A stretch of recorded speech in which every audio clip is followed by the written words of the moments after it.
तो दो रखें तो एक्स हमारा हो जाएगा, पर रखते हैं तो एक्स का मान हमारे लिए होगा कुछ नहीं, एक डंडा इसे सुता के खींच देना है और एक डंडा इसे खड़े खड़े खींच डालना है। अक्ष कहा जाता है, वाई अक्ष कहा जाता होता है, वो धनात्मक हो बिंदु से नीचे, वाई का मान माइनस, ये भी दूरी ऋणात्मक होती है। हिंद, आज के इस वीडियो में हम लोग दो चर वाले रैखिक समीकरण युग्म को ग्राफीय विधि से हल करना सीखने वाले हैं। इससे पहले के वीडियो में हम लोग दो चर वाले रैखिक समीकरण युग्म का बेसिक चीज़ें जो है वो बता चुके हैं। अगर आप वो वीडियो नहीं देखे हैं तो वीडियो का लिंक आपको डिस्क्रिप्शन बॉक्स में मिल जाएगा, वहाँ से आप वीडियो को देख सकते हैं। तो चलिए शुरू करते हैं आज ग्राफीय विधि से दो चर वाले रैखिक समीकरण युग्म को हल करना, और आसानी से सीखते हैं। और यहाँ से हम लोग अगर ग्राफीय विधि से दो चर वाले रैखिक समीकरण युग्म को हल करना सीख जाते हैं तो बोर्ड एग्जाम में यहाँ से 5 नंबर का क्वेश्चन आता है और वहाँ से हम लोग 5 नंबर बोर्ड एग्जाम में पक्का कर सकते हैं। तो चलिए शुरू करते हैं। आज के लिए हमारा जो समीकरण है वो है x प्लस वाई बराबर का 3 और दूसरा समीकरण है x माइनस वाई बराबर का 1। सबसे पहले इन दोनों समीकरण को हमको सॉल्व करना पड़ेगा। तो कैसे सॉल्व करना पड़ेगा, तो दोनों समीकरण में या तो x के बराबर कर दें या फिर y के बराबर कर दें, क्योंकि यहाँ पर जो चर संख्या है वो x या फिर y है। तो सॉल्व करने के लिए यहाँ पे हम लोगों को करना क्या पड़ेगा, तो करना ये पड़ेगा कि समीकरण 1 को सबसे पहले सॉल्व करना है। समीकरण 1 में x प्लस वाई बराबर का 3 है, तो इस समीकरण को या तो x के बराबर कर डालेंगे या फिर y के बराबर कर डालेंगे। तो चलिए हम लोग चलते हैं समीकरण 1 से।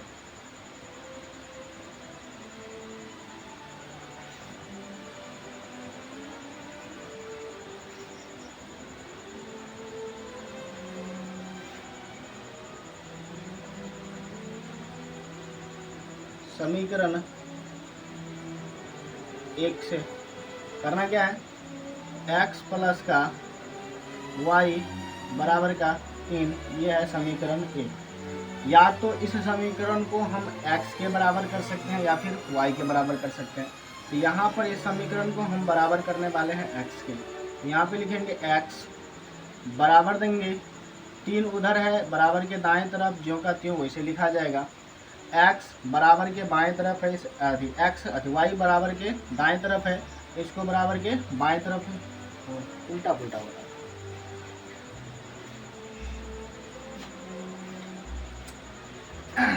x बराबर 3 ज्यों का त्यों उतार दिए। y को देखा जाए तो y बराबर के बाएं तरफ है, इसको बराबर के दाएं तरफ लेके चले जाएंगे। तो y का चिन्ह इधर प्लस का है, उधर चला जाएगा तो ये माइनस का हो जाएगा। तो ये हो गया हमारा x के बराबर। पहला जो समीकरण है इसको हम लोगों ने x के बराबर कर दिए। अब इसके लिए एक टेबल बना लेना है। टेबल कैसा बनेगा, इस प्रकार से आप एक टेबल बना सकते हैं। इसमें x और y का मान निकाल कर लिख सकते हैं। कैसे, तो यहाँ पर ये जो मेरा ये बना है एक, ये मिसिल की तरह काम करेगा। कैसे, यहाँ पर अगर हम y का कोई भी मान डालेंगे तो x का मान हमें आसानी से निकलता जाएगा। तो यहाँ पर कितना मान निकालना है, तो कम से कम अगर ग्राफीय विधि से हम हल कर रहे हैं तो कम से कम x और y का 2 मान निकालना जरूरी हो जाता है। हो सकता है आप 2 से अधिक भी मान निकाल सकते हैं, बट 2 मान काफ़ी है यहाँ पर ग्राफीय विधि से हल करने के लिए। तो यहाँ पर हम y का मान कोई भी अपने मन से रखेंगे और x का मान हमको निकलता जाएगा। तो ये इस तरह से हमारा एक मिसाइल की तरह ये काम करने वाला है। तो यहाँ पे देखते हैं, और याद यहाँ पे ये आप लोगों को एक चीज़ रखना पड़ेगा कि ऐसा मान हम लोग रखें ताकि वो छोटा से छोटा मान प्राप्त हो, ताकि ग्राफ जब हम बनाएंगे तो वहाँ पर ज़्यादा बड़ा लाइन हमको खींचना ना पड़े। तो y का मान यहाँ पर अगर हम 1 रख लेते हैं, y का मान इस समीकरण में अगर हम 1 रख लेते हैं तो हमारा क्या है, x बराबर का 3 माइनस का y है। अगर हम x बराबर 3 माइनस y के स्थान पर क्या रखना है, तो 1 रखना है। जैसे ही मैं y के स्थान पर 1 रखेंगे तो क्या हो जाएगा, यहाँ पर x का मान 3 में से 2 चल जाएगा, तो 3 में से 1 जाएगा तो 2 बचेगा। तो यहाँ पर क्या हुआ, तो y का मान जैसे ही हम लोग 1 रखें तो x का मान क्या निकल के आया हमारे पास 2। एक मान हम लोगों ने निकाल लिया, दूसरा मान भी निकालना पड़ेगा। अगर y के स्थान पर हम लोग 2 रखें, y के स्थान पर 2 रखें तो x हमारा हो जाएगा 1। 2 मान यहाँ से हम लोग आसानी से निकाल लिए। अब दूसरे समीकरण को इसी रूप में डालेंगे और वहाँ से भी y का मान निकालेंगे। तो यहाँ पे लिखना पड़ेगा हम लोगों को समीकरण 2 से।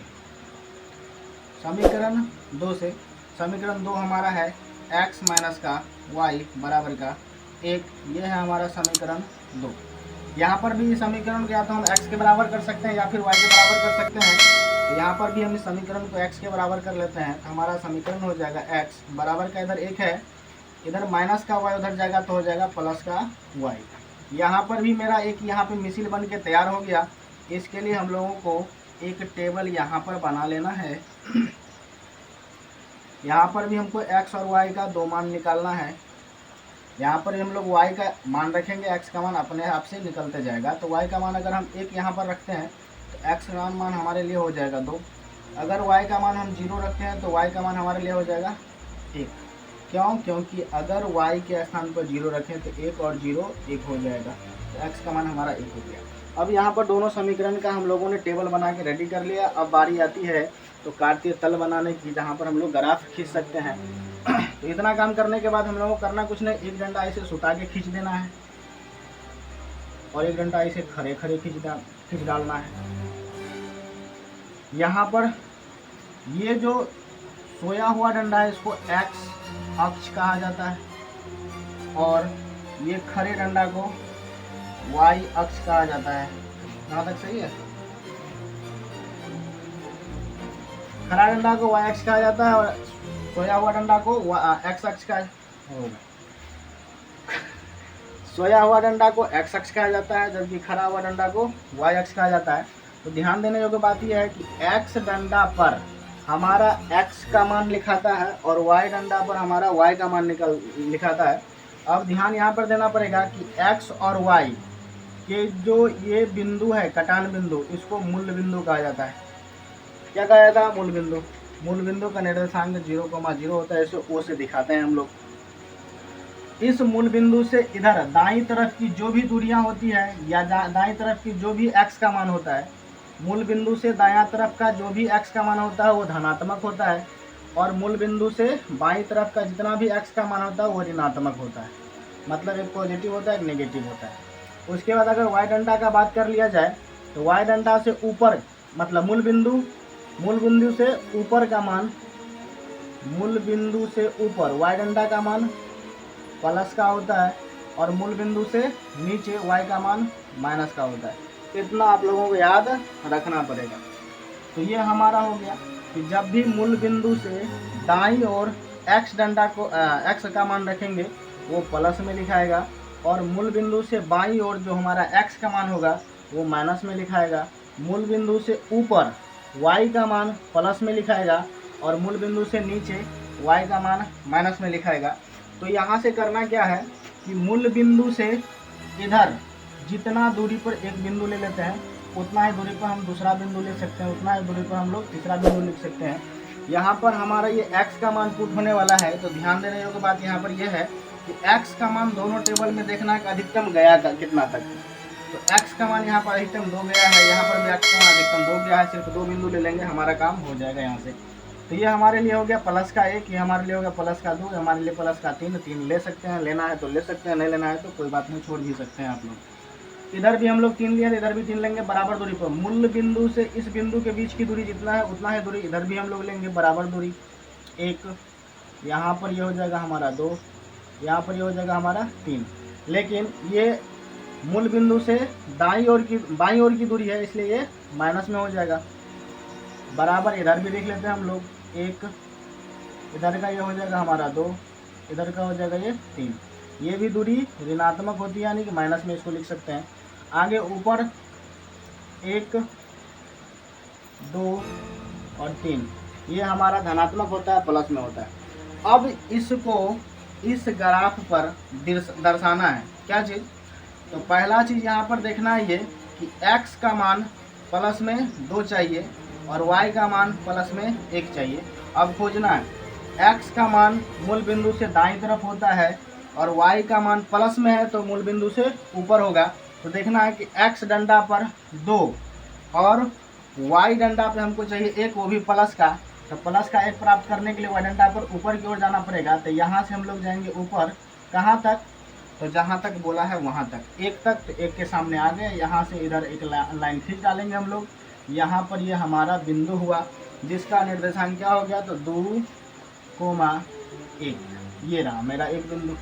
दूसरा है कि x का मान प्लस में 1 चाहिए, y का मान प्लस में 2 चाहिए, x का मान प्लस में 1 यहाँ है, यहाँ से y प्लस में 2 चाहिए तो ऊपर ही जाना पड़ेगा हम लोगों को, ऊपर चल देते हैं और यहाँ पर 2 के सामने हमारा ये रहा बिंदु, इसका निर्देशांक हो गया 1,2। अब इस टेबल का हम लोगों ने 2 बिंदु का निर्देशांक यहाँ पे ज्ञात कर चुके हैं। अब इन दोनों के मिलाकर एक लाइन हम लोगों को खींचना पड़ेगा, तो चलिए इसको हम खींच डालते हैं। ये हमारा हो गया ग्राफ, इसी को बोला जाता है ग्राफ। इससे पहले जो हम बनाए वो ग्राफ नहीं था, अभी 2 बिंदुओं से मिलाकर जो एक सरल रेखा गुजरी है ये हमारा ग्राफ है। अब इस टेबल का ग्राफ हो चुका है, इस टेबल का भी ग्राफ होगा, तो इस टेबल के अनुसार चल लेते हैं। तो यहाँ पे बोल रहा है x डंडा पर 2 और y डंडा पर 1, दोनों सेम है, दोनों का बिंदु यही रह गया। x पर 2 y पर 1 बिंदु यही रह गया, दूसरा तीसरा बिंदु। उसके बाद x डंडा पर 1 चलना है, x डंडा पर 1 चलना है और y डंडा पर 0। तो y का मान 0 कहाँ होता है, तो मूल बिंदु पर। y का मान भी 0 मूल बिंदु पर होता है और x का मान भी 0 मूल बिंदु पर ही होता है। तो हमारा दूसरा बिंदु यही रह गया। अब पहला बिंदु हमारा दूसरे समीकरण का ये था और दूसरा बिंदु ये है, इन दोनों से मिलाकर एक हम लोग ग्राफ खींचेंगे। तो आइए खींच डालते हैं, यहाँ से ऐसे खींच दिए। अब यहाँ पे हमारे पास 2 ग्राफ हो चुका है और दोनों ग्राफ जिस बिंदु पर काटता है वही हमारा x और y का मान होता है। तो ये दोनों बिंदु का कटान बिंदु ये रहा और इसकी अगर हम x का मान निकालें तो x डंडा पर आना पड़ेगा यहाँ पे। तो यहाँ से x डंडा पाएंगे तो x का मान हमारे लिए 2 हो जाएगा और y डंडा पर जाएंगे तो हमारे लिए मान 1 हो जाएगा। तो आइए यहाँ पर हमारा जो हो गया x का मान हो गया 2 और y का मान हो गया 1 और ये हमारा हो गया कंप्लीट ग्राफीय विधि से समीकरण का हल ज्ञात करना। आज के लिए बस इतना ही, मिलते हैं नेक्स्ट वीडियो में, तब तक के लिए।